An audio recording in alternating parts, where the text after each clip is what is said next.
여야의 정치 고수들과 함께 뉴스의 미래를 예측해보는 시간입니다. 뉴스게임 오늘도 예측의 달인 두 분 모셨어요. 최재성 전 정무수석 그리고 국민의힘의 김성태 전 의원 어서 오십시오. 예, 안녕하세요. 더운 여름 이제 막바지입니다. 막바지 폭염 잘 버티고 계십니까 최 수석님? 네, 뭐 아침 저녁으로는 확실히 달라졌죠. 예. 저희 집은 이제 좀 낮은 야산 산 속에 있어서 예. 아침 저녁으로는 좀 추워요.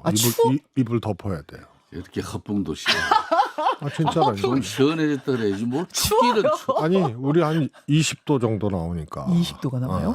아. 깊은 산속도 아닌데 남양주인데. 깊은 골짜기가 원래 있어요? 저녁으로는 지금 이제 어저께 같은 경우 한 23도 정도 나오거든요. 예. 3, 4도. 근데 저희는 이제 3, 4도가 더 낮으니까. 이래서 산이 좋구나 여름에. 아니 세상 속고만 살았어요. 뭐 바로 얘기 들어보지도 않고. 내가 지난주에 저 용평 그리고 쪽 예측의 달인에서 빼주세요. 용평 쪽도 이렇게 김두관 후보. 25도 그런 정도인데. 4도. 싸우지 마세요. 싸우지 마. 아, 지금 이게 안부 묻다가 싸움 날 줄 몰랐는데 얼른 퀴즈 풀어야 될 것 같아요. 출발하죠. 1번 문제.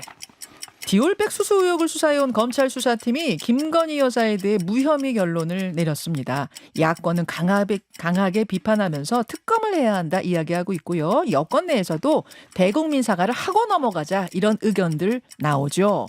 과연 김건희 여사 대국민 사과에 나설까요? 그렇지 않을까요? 들어주십시오. X. X. 저는 세모에 가까운 X입니다. 세모에 가까운 X 김성태 의원 드셨고요. 최수석 X 드셨습니다. 2번 문제. 오는 26일 월요일 김문수 고용노동부 장관 후보자에 대한 인사청문회가 열립니다. 그런데 각종 논란이 이미 불거지고 있습니다. 반노동 인사다라는 논란, 과거 폭행치사 사건 등 범죄를 저지른 이력이 있다.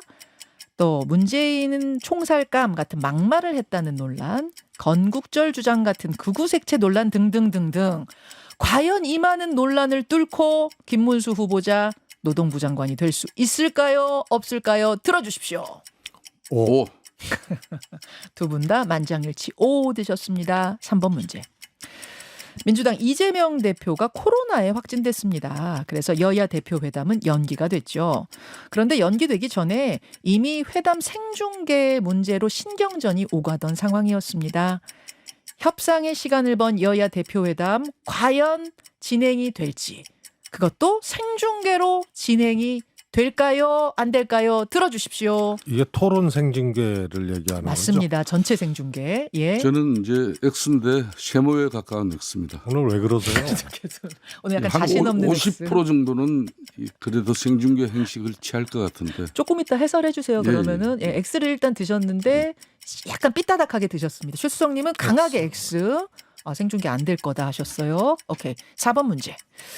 여야 대표 회담이 열리면 제3자 추천 방식의 최상병 특검법, 이른바 한동훈표 특검법이 의제로 논의될 가능성 커 보입니다. 과연 한동훈 대표가 당 내를 설득해서 최상병 특검법을 추진할 수 있을까요? 없을까요? 들어주십시오. 오. 예. 오. 두 분 다 오늘 굉장히 계속 일심동체 뜻이 통하고 있습니다. 왜 일심동체로 그렇게 아니에요? 묶어놓으세요? 아니요. 아니요, 다릅니다. 세모형 X를 두 개나 했는데. 알겠습니다. 차별화 전략 알겠습니다. 5번 문제 넘어갈게요. 금투세 폐지도 이번에 의제로 오를 가능성이 큰데요. 예정대로라면 내년 1월 1일 시행 예정인 이 금융투자세, 과연 예정대로 시행이 될까요? 안 될까요? 들어주십시오. X. X. 마지막 문제까지 두 분 다 어쨌든 지금 판넬상으로는 만장일치. 와, 이렇게 5가지가 다 통한 경우는 흔치 않은데, 아까 최 수석이 해설을 들어보면 좀 다르다 하셨으니까요. 해설을 좀 들어보기로 할까요? 먼저 오늘 해설 듣기 전에 지난주에 우리가 이야기를 못하고 끝낸 것에 대해서 꼭 오늘 이야기를 해달라는 주문이 많아서 이거는 제가 뒤로 밀어놓으면 또 못할 것 같아서 미리 좀 얘기하고 할게요. 뭐냐면 지난주에 윤 대통령발 정계 개편 가능성을 제가 질문을 드렸는데 두 분 다 XO가 아니라 세모를 드셨어요. 세모를. 윤 대통령발 정계 개편. 다른 말로 해서 윤석열 대통령이 따로 당을 만들 수 있을 거란 얘기가 여권 일부에서 나오고 있는데 두 분 다 세모를 드신 이유는 뭔지 최수정님 이것부터 좀 풀고 오늘 문제로 가죠. 윤 대통령은 그런 생각을 하고 있는 것 같아요. 같아요. 예. 그 뭐 흘러나오는 얘기도 그렇고 또 의심을 하는 사람들 얘기도 그렇고. 어허. 그래서 우선은 이제 소위 이제 한동훈 대표 문제가 상상하는 것 이상으로 사실 이제 개인적인 어떤 이제 감정의 벽 이런 것보다 이거는 이제 현재 최고의 권력의 정점에 있는 대통령과 여당의 대표이자 차기 주자거든요. 네. 그래서 이런 이제 정치적인 어떤 갈등 이런 것은 그냥 감정의 갈등하고는 차원이 다른 거죠. 그래서 소위 이제 떠오르는 해 한동훈 대표하고 지금 권력의 정점에서 내려오는 길밖에 없는 내리막길밖에 없는 그것도 인기 별로 없는 그런 이제 윤석열 대통령 화해할 수 없는 사이 그러면은 정치판을 한번 요동치게 만드는 이런 구상을 할 수밖에 없다. 그런 얘기가 흘러나온다. 근데 흘러나오는 것이 대통령실 주변 그 인사들로부터 흘러나온다는 말씀이십니까? 뭐 예를 들어서 대표적으로 제가 다른 건 몰라도 서정욱 변호사의 대통령이나 대통령 주변의 얘기는 거의 정확하거든요. 지금 이 정계 개편 얘기를 가장 소리 높여 얘기하고 계시는 분이 서정욱 변호사잖아요. 예. 그래서 저는 뭐 일리는 상상이라고 보고요. 저는 또 대통령이 뭐 다른 책은 별로 안 읽으시는 것 같은데 그러세요. 마키아벨리 군주론은 확실히 열독을 하셨다. 그중에 이제 11조가 있잖아요. 권력을 잡은 자의 군주의 11가지. 그중에 군대 얘기가 3개 나오거든요. 그것도 최근에 인사를 보면은 확실히 맞는 것 같아요. 그게 무슨 말이에요? 아니 이제 그러니까 불충한 군대를 충성스러운 군대로 바꿔라. 군대와 그런 군대와 우호적 관계를 통해서 믿게 만들어라. 그다음에 군대가 의지하고 존경하게 만들어라. 요 3가지가 나오고요. 하나가 뭐가 나오냐 하면은 경쟁자이거나 경쟁자가 될 가능성이 있는 사람은 제거하라. 이게 나오는데요. 최근에 보면은 너무 딱 떨어져요. 이 11조하고. 경쟁자가 될 가능성이 있는 사람을 제거하라. 그것의 영향을 받아서 그러면 한동훈 대표와 갈라질 수 있다. 그러니까 제거하려고 시도할 수도 있다는 저는 뭐 거세요? 그런 상상, 그런 생각들이 있다고 보고요. 근데 왜 세모 드셨어요? 근데 실현은 안 될 거라 보신 이게 거예요? 이제 그러면은 누구와 이런 정계 개편을 할 거냐. 소위 말해서 세력이나 혹은 또 정점에 있는 인물들이 있어야 될 거 아니에요. 그러면 국민의힘 내에서 이런 정계 개편이라는 단어가 통용이 되려면 분당이거든요. 분당이죠. 이게 하나 있는 거고 그 다음에 하나는 그러면 따라올 사람이 없을 거라 보시는 거예요? 분당을 해서 소위 말해서 뭐 파이가 10cm째 지름의 파이인데 나눠가지고 5cm씩 이런 정계 개편은 효력이 없는 거죠. 결국은 한동훈 대표를 넘거나 극복하지 못하는 그런 형태가 되기 때문에 결국은 이제 다른 어떤 에너지를 정치적 에너지를 이렇게 이제 파이를 좀 늘리면서 할 수 있는 그러면 이제 통합 내지는 뭐 이런 명분으로 제3세력 또 다른 세력하고 해야 되는데 이게 마땅치가 않아요. 그래서 생각은 할 수 있으나 분당 정도 외에는 다른 정치 세력을 구축해서 파이를 넓히면서 이렇게 지금의 국민의힘을 뛰어넘을 정도의 정계 개편 에너지를 얻기는 쉽지 않다. 그래서 이제 세모 대통령실 쪽에서 흘러나오는 것까지는 뭐 사실로 일리가 있다. 보이지만 실현이 안 될 것이다. 자, 김성태 의원님. 지금 이제 뭐 최재성 수석께서 나름 뭐 마키아벨리 군주론까지 이제 들고 나오면서 쭉 이제 기승전결을 하셨는데 사실 제가 이제 지난주 서정욱 변호사를 좀 만났었어요. 개인적으로 만나셨어요. 이 정계 개편 부분에 관한 이야기는 상당히 정치권으로서는 특히 이 시점에 대단히 중요한 문제거든요. 엄청 예민한 거죠. 그 예민하고. 엄청 예민하죠. 그래서 이제 제가 쭉 나름 이 전개를 쭉 관찰하고 예. 또 대통령실에 쭉 나름 살펴보면서 정확한 것은 서정국 변호사가 그런 정계 개편에 대한 자신의 어떤 방송인으로서 그런 변호사를 넘어서 방송인으로서의 입장은 있었지만은 네.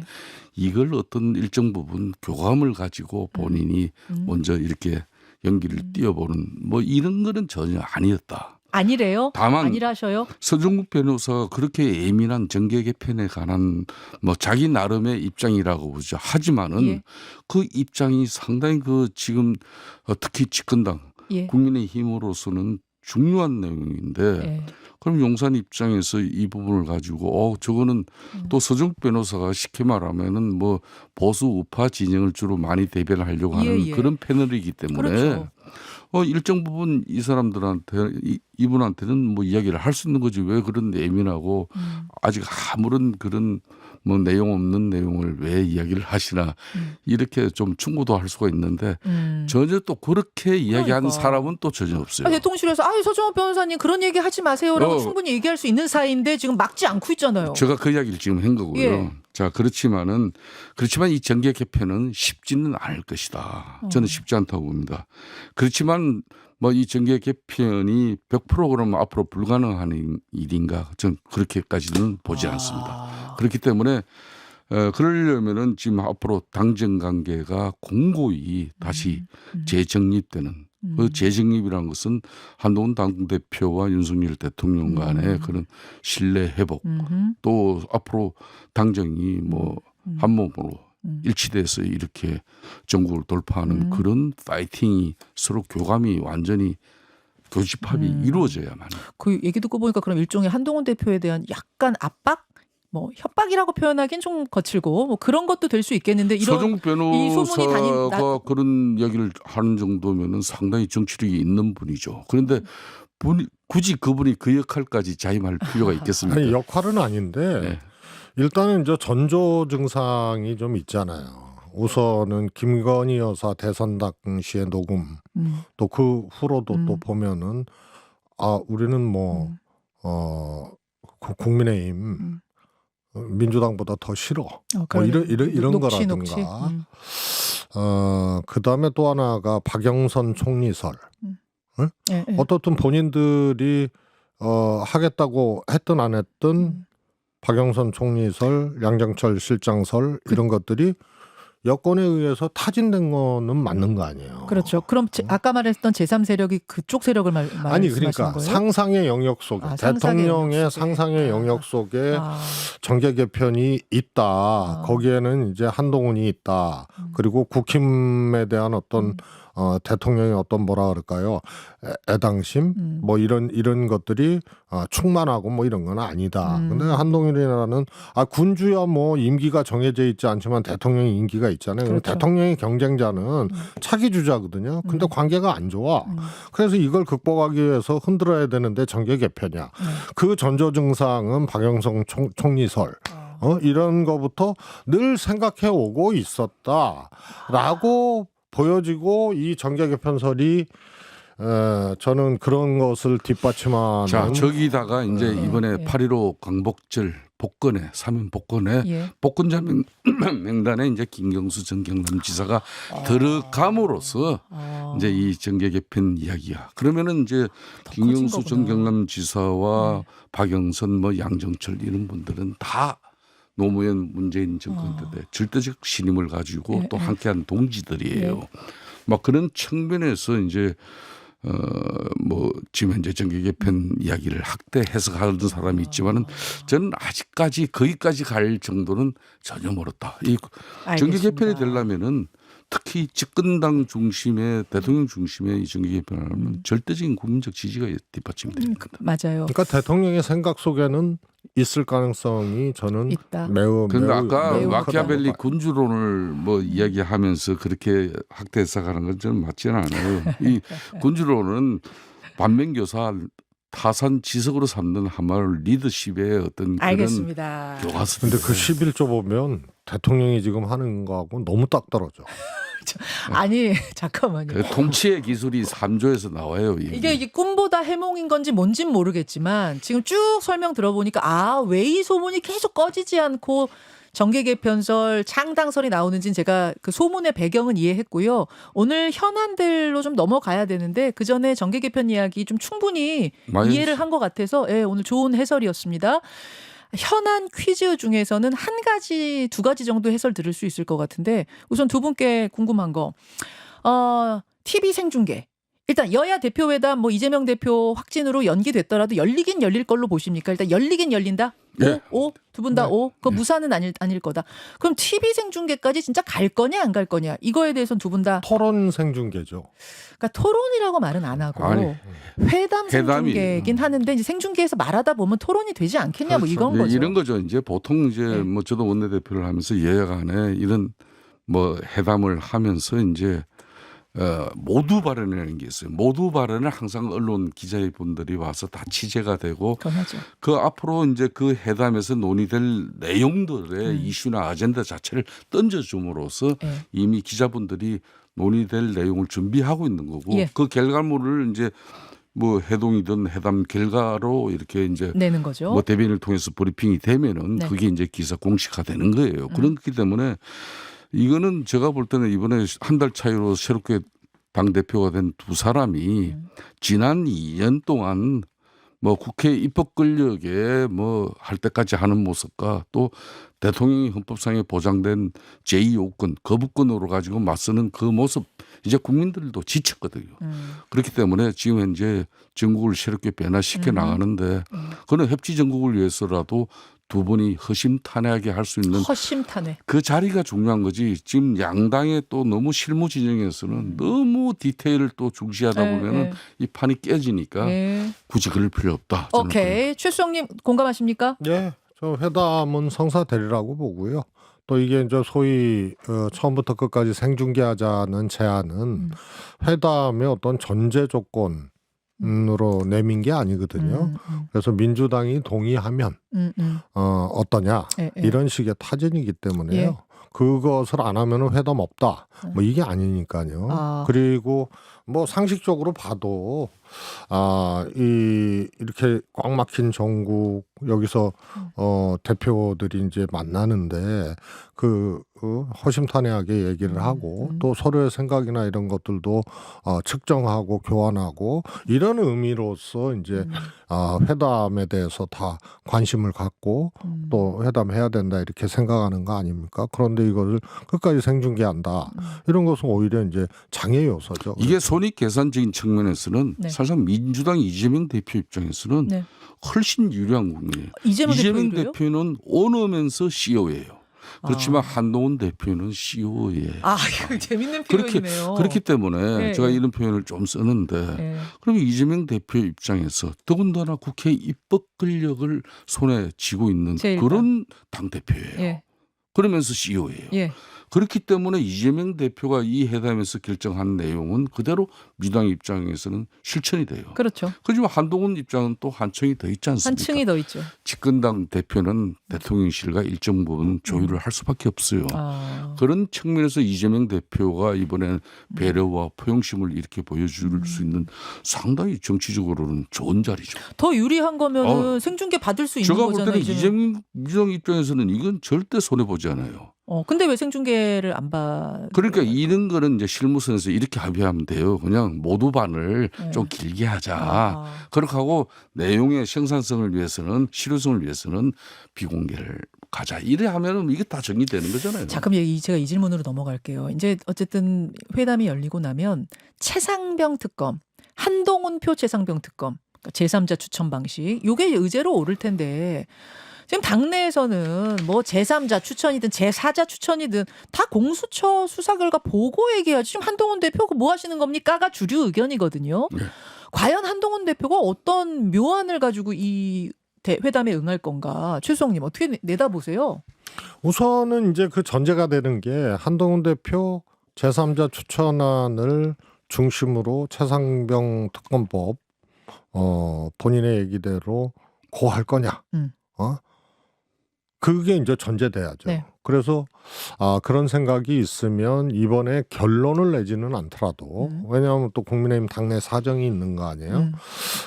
또 이 한동훈 대표가 완전히 뭐 김성태 의원 얘기했지만 오너이자 CEO가 아니기 때문에 이걸 둘러싼 또 갈등이나 이런 것들이 예상이 돼서 결론을 딱 내고 하자 이런 결론은 안 나올 거예요. 그러나 두 분이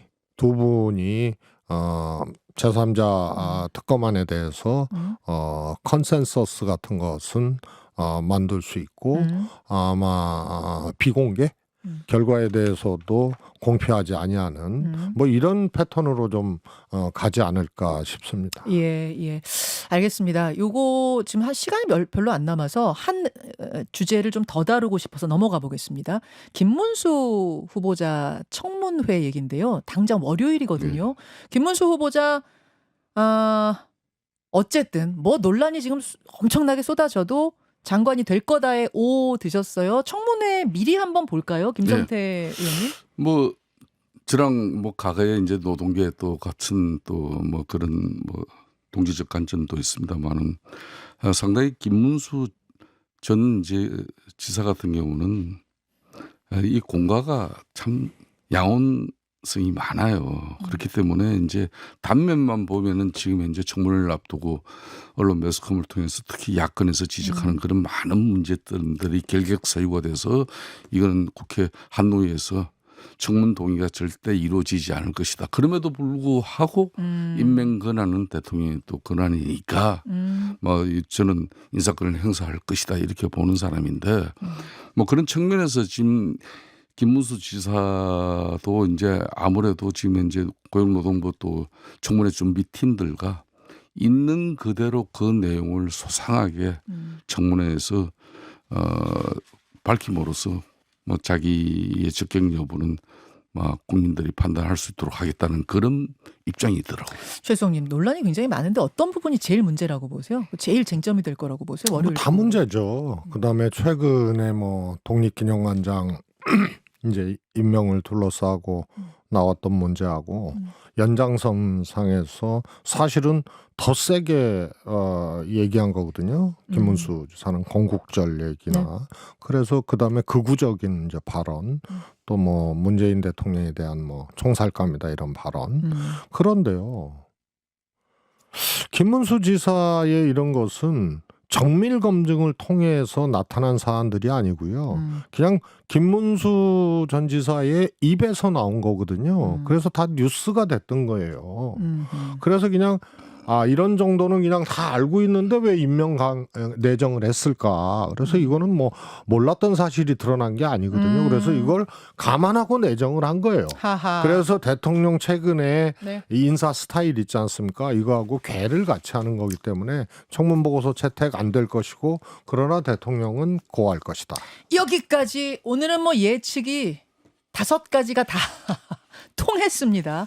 통했기 때문에 해설도 일사천리로 들어봤습니다. 두 분 이 것들이 이 전망들이 다 맞을지 어떨지는 다음 주에 확인하도록 하죠. 여기까지 고맙습니다. 네, 수고하셨습니다.